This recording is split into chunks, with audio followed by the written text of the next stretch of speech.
service. Amen po. Isang mapagpalang gabi po sa bawat isa. So I hope and I pray na tayo ho ay handang-handa na ho sa pakikinig ng salita ho ng ating Panginoon at the same time excited ho ang bawat lahat sa bawat pag-aaral ho natin ng salita ho ng ating Panginoon. And I hope and I pray ho na wala hong matutulog sa gabing ito. Dahil ho sa pagod ho natin, sa mga ginawa ho natin sa trabaho, I hope and I pray paggawain na ho ng Panginoon, we are still alive. We're still excited. Amen po? Amen. Amen po. So, sa oras hong ito, tayo ho ay muling mag-aaral ng salita ho ng ating Panginoon na kung saan makikita ho natin sa book ng Luke chapter 8 verses 26 to 39. So, bago ho tayo mag-umpisa, tayo ho ay manalangin. Ama naming Diyos, dakila sa lahat, may lalang ng langit at lupa, Father God. Yes, Father, kami po yung maharap muli sa iyong harapan. Patuloy na nagpapasaliksik, nagpapakumbaba ng aming sarili, Father God. Patuloy, Lord God, ang kapatawaran na siyang igawad mo sa bawat isa ho sa amin, Lord. And yes, Father God, sa oras na ito, Father God, we pray ang pagsama, pagkilos ng iyong banal na Espiritu, Lord God, sa aming kalagitnaan sa pag-aaral ng iyong mga salita, ay patuloy naming maranasan at patuloy na marinig namin, Lord God, ang iyong boses sa pamamagitan, Lord, ng iyong mga salita, Father God. And yes, Father God, sa akin na iyong gagamitin, Lord, samahan mo po kami, itago mo po ako sa iyong likuran, Lord God, at ang tanging gusto mo lamang masambit sa oras nito, ang aking masambit, O Lord God. And yes, Father God, I pray, Father God, sa bawat salita, O Lord God, na aking mababasa sa iyong salata, aking masasambit, Father God, ay patuloy na magkaroong kapangyarihan upang patuloy, Lord, na ang bawat salita, O Lord God, na gusto mong ma-reveal sa bawat isa sa amin, O Lord God, ay makukup ng bawat isa ho sa amin, Lord. Yes, Father God, sa gabi nito, sa iyo po namin pinagkakatiwala ang oras na to at aming pag-aaral. In Jesus' name we pray. Amen. Amen. So, ang atin hong pag-aaralan is The Healing of a Demon-Possessed Man. Yan po yung title ho sa ating babasahin sa gabing ito. Kung narinig ho natin nung nakaraan, yung kapangyarihan ho ng ating Panginoon sa ating nature. Tama po? Yung itinuro po sa atin ni Sister Ellie about ho sa storm na pinagdaanan ho nila. Amen po. Makikita ho natin yung authority and power ng Panginoon sa nature ho. At the same time, sa mga past ho na ating napag-aralan, nakita rin ho natin ang kapangyarihan ng ating Panginoon sa pagpapagaling sa bawat physical na may karamdaman. At the same time ho, sa bawat nawalan ho ng buhay na kanyang binigyan ho ng buhay. Amen po. At sa gabi hong ito, makikita rin ho natin ang power, authority din ho, at ang pagkilos ng Panginoon sa spiritual naman ho na pamumuhay. Amen ho? So atin hong basahin ang salita ho ng ating Panginoon na matatagpuan ho sa Luke chapter 8 verses 26 to 39. At ang sabi ho dito, they sailed to the region of the Gerasenes, which is across the lake from Galilee. When Jesus stepped ashore, he was met a demon-possessed man from the town. For a long time, this man had not worn clothes or lived in a house, but lived in the tombs. When he saw Jesus, he cried and fell out at his feet, shouting at the top of his voice, "What do you want with me, Jesus, Son of the Most High God? I beg you, don't torture me." So kung makikita ho natin, balikan lamang ho natin yung binasa ho natin, na nanggaling ho sila sa Galilee at napadpad ho sila, napunta po sila sa Gerasenes. Gerasenes. Sorry po. Gerasenes. So Sa Tagalog kasi garada yung So, sa English, Gerasenes. So, sabi nga ho, is across, kumbaga, opposite side ho ng Galilee, yung pinuntahan ho nila. So, makikita ho natin, nung bumabaho ang ating Panginoon at kanyang mga disipulo sa lugaring iyon, sa Gerasenes, so, nakita ho nila at sumalubong ho sa kanila ang isang taong naposes ho ng mga demons. Amen ho. So makikita ho natin yung itsura ho ng lalaki sa binasa ho natin. Nawala ho siyang saplot. Sabi nga ho, sabi ho dito, not worn clothes. Wala ho siyang damit. Kung saan ito ho yung mga bagay na ginagawa ho sa atin ng kaaway ni Satan ho. Na kung saan tinatanggal ho niya yung covering na binibigay ho sa atin ng ating Panginoon. Amen po? Makikita ho natin described dito na not wear clothes and live in house but had lived in tombs. Saan ho siya nakatira? Sa lubingan ho. Na kung saan mga patay na ho yung kasama niya. Kung saan pati spiritual na pamumuhay niya is patay na din ho. Dahil nga ho, na-possess ho siya ng demons. Yung slave ho ni Satan. So makikita ho natin kung ano ho yung gustong gawin ni Satan ho sa atin. Yung peace of mind na wala ho sa kanya. Ganon din ho yung ginagawa ni Satan sa bawat isa ho sa atin kapag ho nakikita ho niya na tayo ho ay patungo or naglalakad ho sa paanan ng ating Panginoon. Pinipilit niya ho tayong inilalayo or inaagaw sa presensya ho ng ating Panginoon. And then, sabi nga ho, when he saw Jesus, he cried out, fell at his feet, shouting at the top of his voice, "What do you want with me, Jesus, Son of the Most High God? I beg you, don't torture me. For Jesus has commanded evil spirit to come out of the man. Many times it has seized him, and though he was chained hand and foot and kept under guard, he had broken his chains and had been driven by the demon into solitary places." Amen po. So makikita ho natin, nung nakita ho nila ang Panginoon, nung nakita ho ng taong iyon, dahil nga ho ang nasa loob na niya ay mga demons ho, nakita nila ang Panginoon, ano hong sabi nila? Hindi ho sila lumuhod para purihin ho ang ating Panginoon. Although nasabi ho na lumuhod sila, pero yun ho yung luhod na nagmamakaawa ho sila, na wag ho silang i-torture ng Panginoon dahil alam ho nila kung ano ho yung kakayanan at sino ho ang nakita ho nila. Siya ho ang the Son of the Most High na kung saan kaya ho niyang gawin ang lahat sa kanila. At the same time, nakita ho natin na yung mga demons na to ay naghihintay na rin ho ng judgment ho sa kanila. They are fallen angels. Amen po? Alam naman ho natin yan. So, nakita rin ho natin na ang Panginoon ho ay inutusan ang mga espiritong ito, ang evil spirit na lumabas ho sa katawan ho ng lalaking iyon. At makikita rin ho natin sa binasa ho natin dito sa Luke chapter 8 na to, na ang naposeso ay isa lamang. Amen po?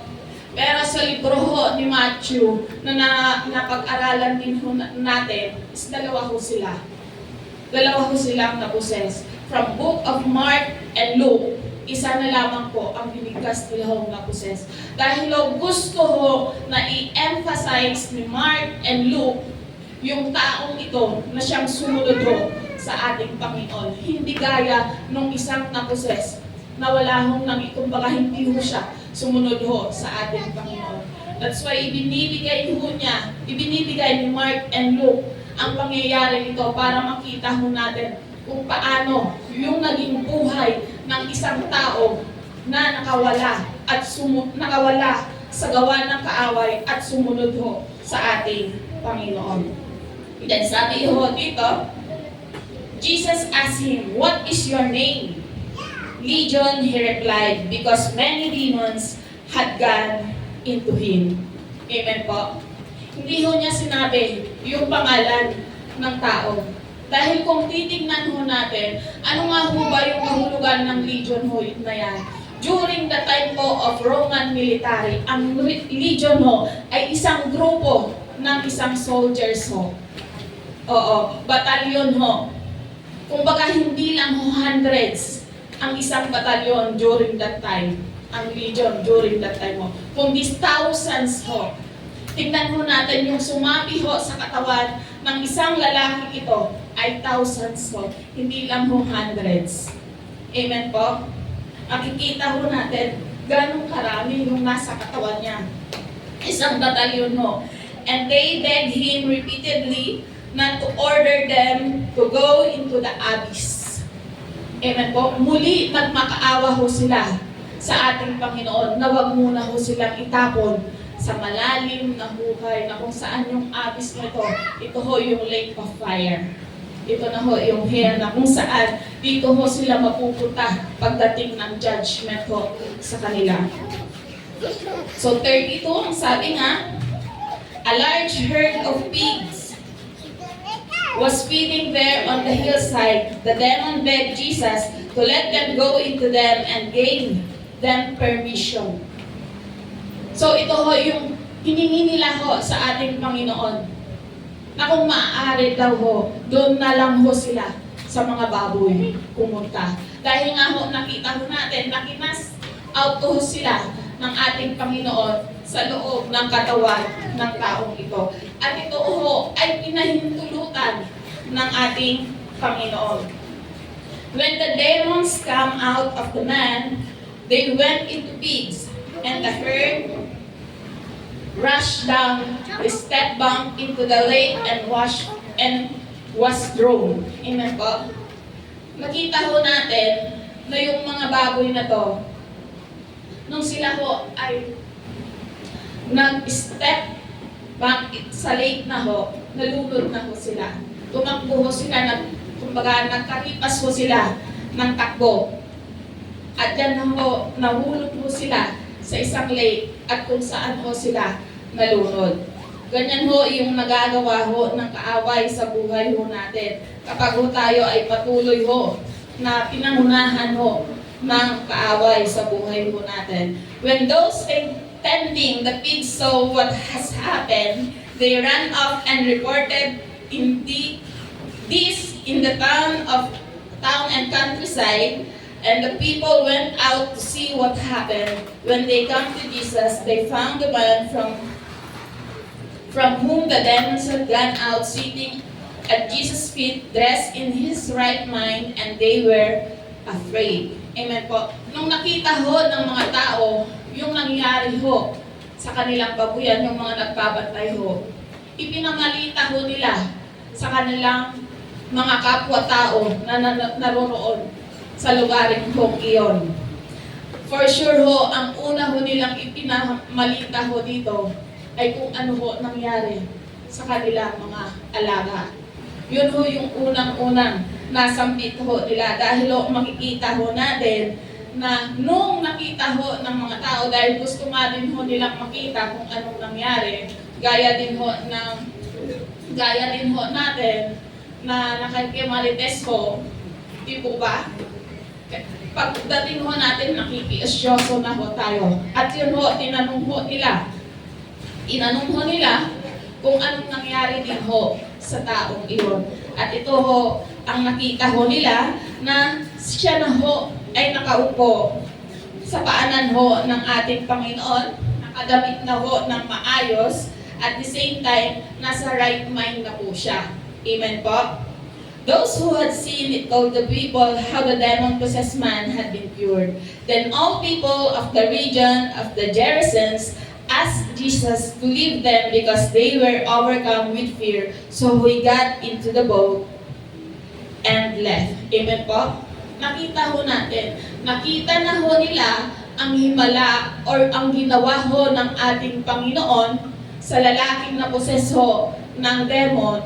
Still, pinalayas pa rin ho nila, sinabihan ho pa rin nila ang ating Panginoon na umalis ho. At the same time, takot ho ang naramdaman ho nila during that time.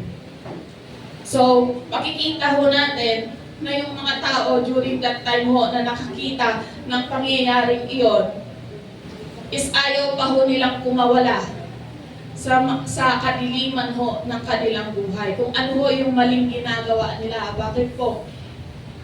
Mas pinili pa rin ho nilang palalayasin ang ating Panginoon sa lugar nila kaysa ho imbitahan sa mga bahay ho nila, sa mga nakita ho nila, kundi nakaramdam ho sila ng takot.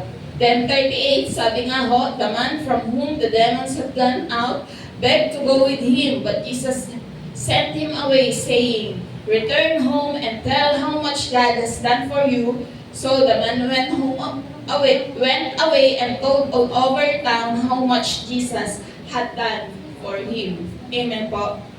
So, ang ginawa ho nung lalaki ho na pinagaling ho ng ating Panginoon during that time is gusto niya hong sumunod.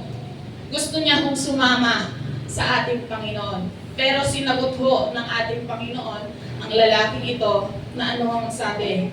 Hindi, sabi mo niya, para praising lang ho, bumalik ka sa iyong bahay. Sabi niya, at sabihin mo kung ano ang ginawa ko sa iyo. Amen po. Sa bawat isa ho sa atin na nananalangin ho sa ating Panginoon, ang no ho, nasagot ho ng ating Panginoon sa bawat panalangin ho natin, hindi ho ibig sabihin na ayaw ho tayo ng ating Panginoon. Kundi meron ho purpose na iniiwan ang Panginoon para ho sa atin sa lugar na kung saan ho tayo nakatigil. Amen ho? Kung saan ho tayo nakatira. So, sa gabi hong ito ho yung title ho natin. A Restored and Transformed Life. Amen ho? Kung makikita ho natin sa ating binasa, yung itsura ho ng lalaki na siya ho ay possessed ng mga demons. Amen ho? Na wala ho siya sa sarili niya. Wala ho siya sa katinungan ng kanyang isipan, at the same time wala ho siya sa plot. At alam naman ho natin ang salita din ho ng ating Panginoon kung bakit naparito ho ang kaaway. Di po ba? Para ho magnakaw, para ho pumatay, at para ho magsira. Amen po?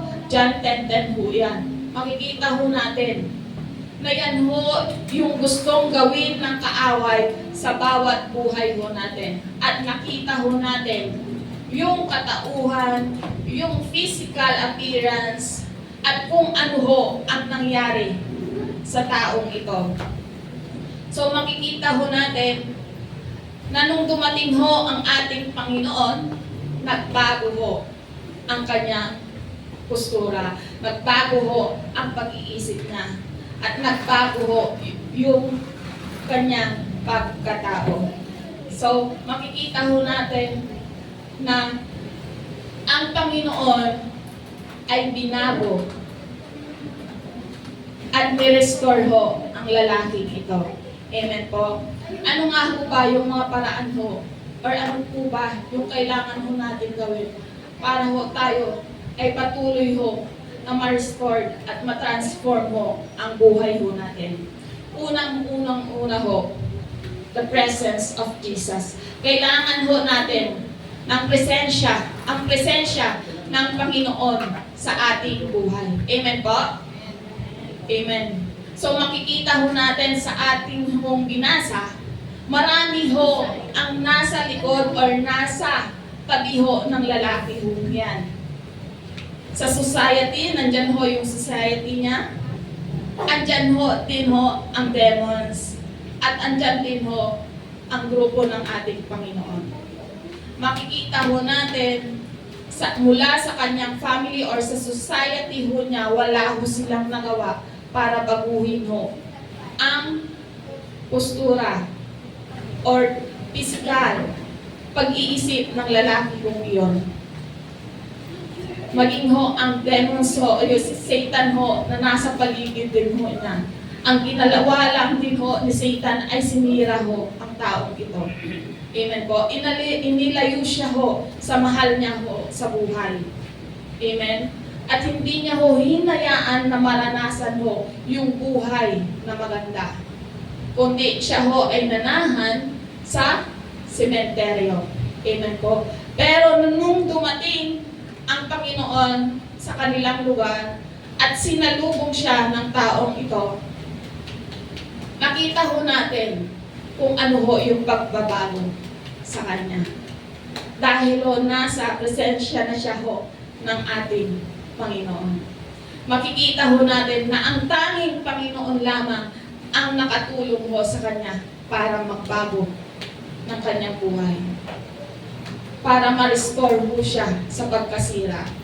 Amen po. Nakita ho natin yan sa ating binasa. At the same time ho, ang ating Panginoon ho, ang siya ho, pag-asa ho natin para makalaya ho sa gawa ho ng kaaway. At nakita rin ho natin ang Panginoon ho, ang may kapangyarihan. Mas makapangyarihan ang Panginoon kaysa ho sa evil spirit. Amen po. Yes, nakita ho natin na may kapangyarihan din ang evil spirit. Dahil ho, binigyan niya ho ng kalakasan yung lalaki nung siya ho ay ginagapos. Winasak, nawawasak ho niya. Kahit na ho sabihin natin na yung pagkagapos ho sa kanya ay mahigpit. Amen po. Nakakaya pa rin ho niyang kumawala.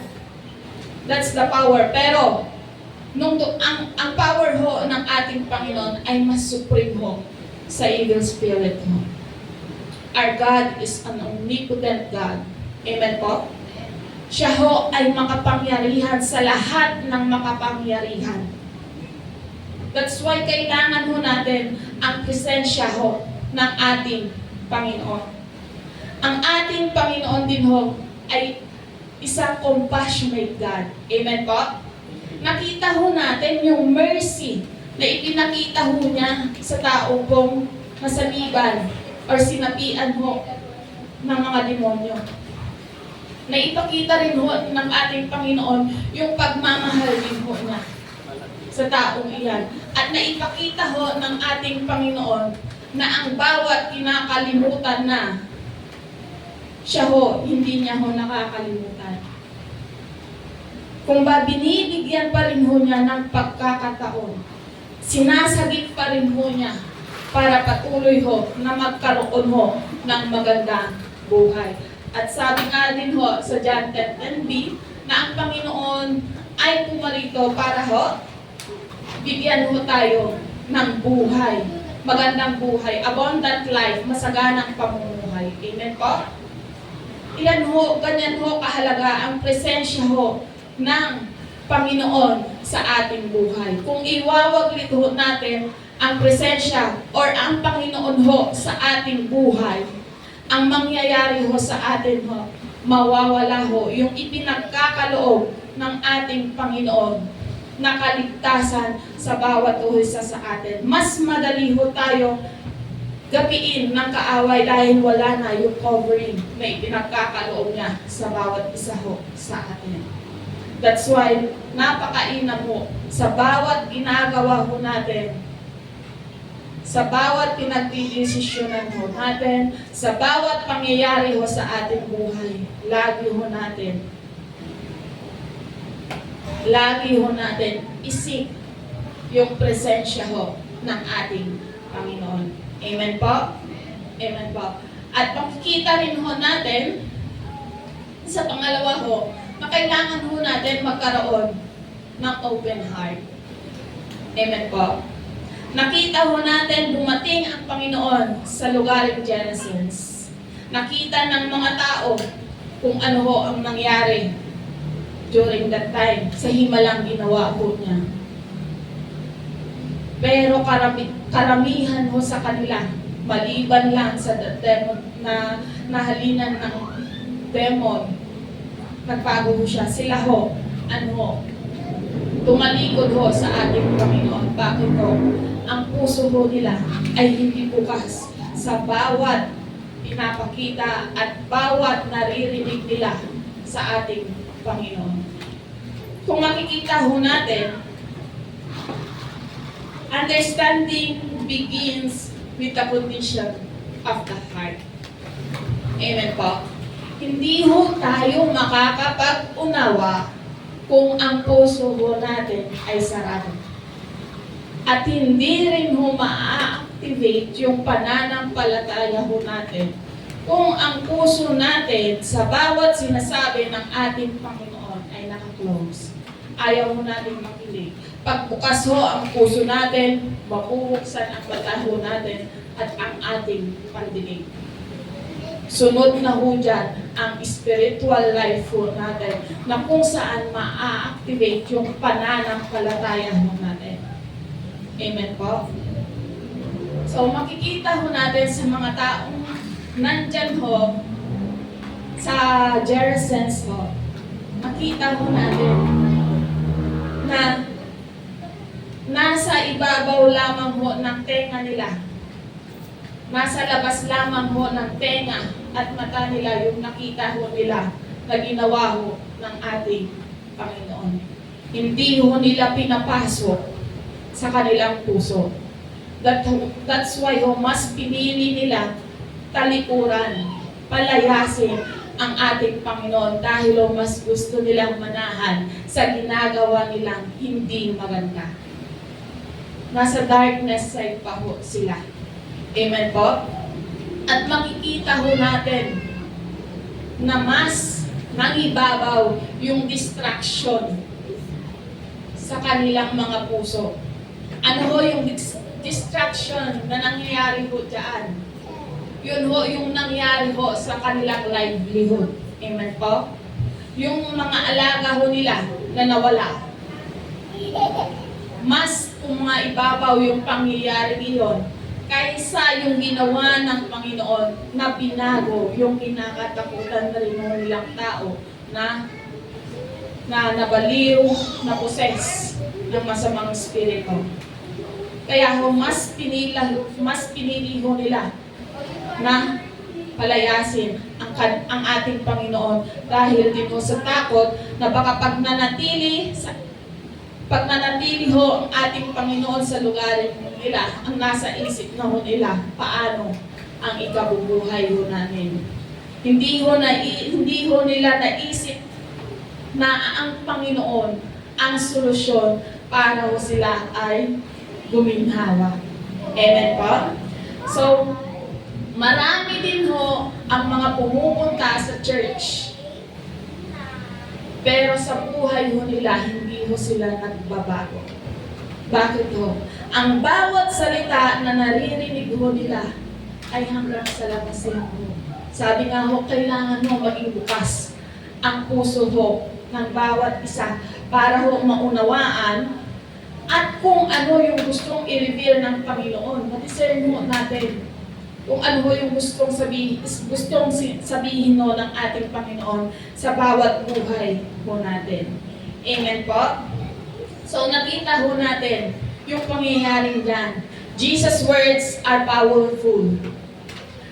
To discern His revelation, we need to have an open heart. Tama po? Amen po? Kailangan ho mabuksan ang ating mga puso.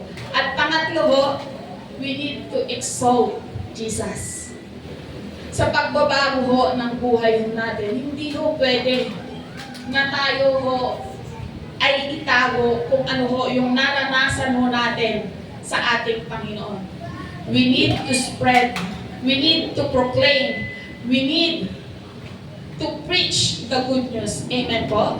Gaya ho na nangyari sa taong ito na napagaling ho ng ating Panginoon. Gusto niya hong sumama sa ating Panginoon sa kanilang paglalakbay. Pero ang Panginoon, binigyan niya ho ng purpose ang taong ito para ho i-spread ang kanyang kabutihan sa lugarin ho nila. Sinimulan ho niya yan sa Sabi ho ng ating Panginoon na simulan niya ho sa kanyang family.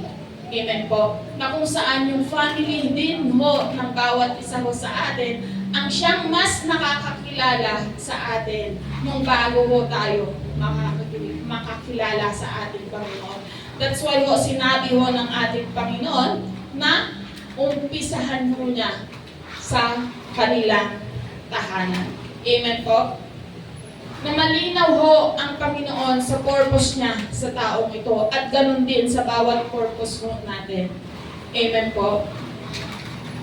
Sa bawat isa ho sa atin, ito ho yung sinasabi ho ng ating Panginoon na we are Jesus' witnesses for His goodness and we live with a purpose. Amen po. Alam ho natin yung purpose ho natin sa mundong ito. Amen po. Sa bawat isa ho sa atin, I hope and I pray na ang bawat isa ho ay nagagampanan yung purpose ho na iniwan ho sa atin ng ating Panginoon. So, sa conclusion ho tayo, sabi nga ho, hold on to Jesus. Amen po. Palagi ho natin isik ang Panginoon sa ating buhay.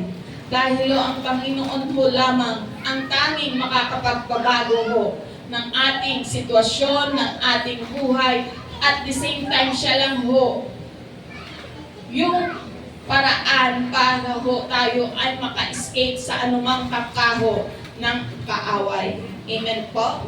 Pangalawa ho, sabi nga ho, opportunities are open. Marami hong oportunidad na ang bukas kapag ho tayo ay patuloy ho na sumama sa ating Panginoon. Patuloy ho tayong sumunod ho sa ating Panginoon.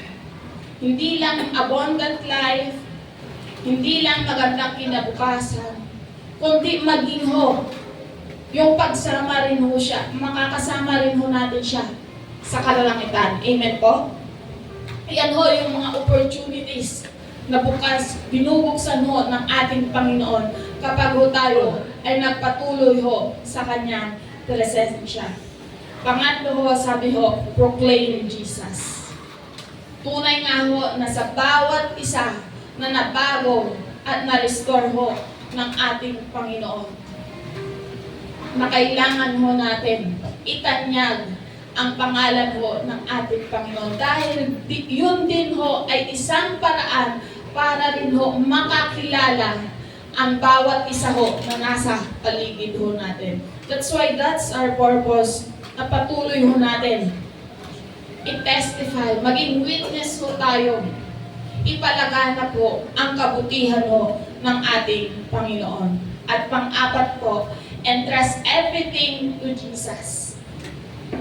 Hindi ho lamang sa sitwasyon na meron ho kayo ngayon, kundi sa lahat ho ng bagay. Isipin ho natin na ang Panginoon ho natin ang siyang may lalang ng langit at lupa. Even the unseen creature ho. Ang Panginoon ho ang may kakayanang kumilos ho sa mga bagay na ito. Ang Panginoon ho ang siyang patuloy ho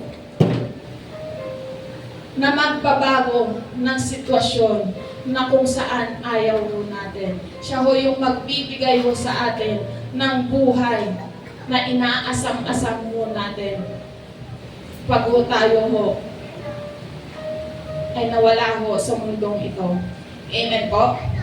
At makikita ho natin na ang tanging pag-asa lamang ho natin ay ang ating Panginoon.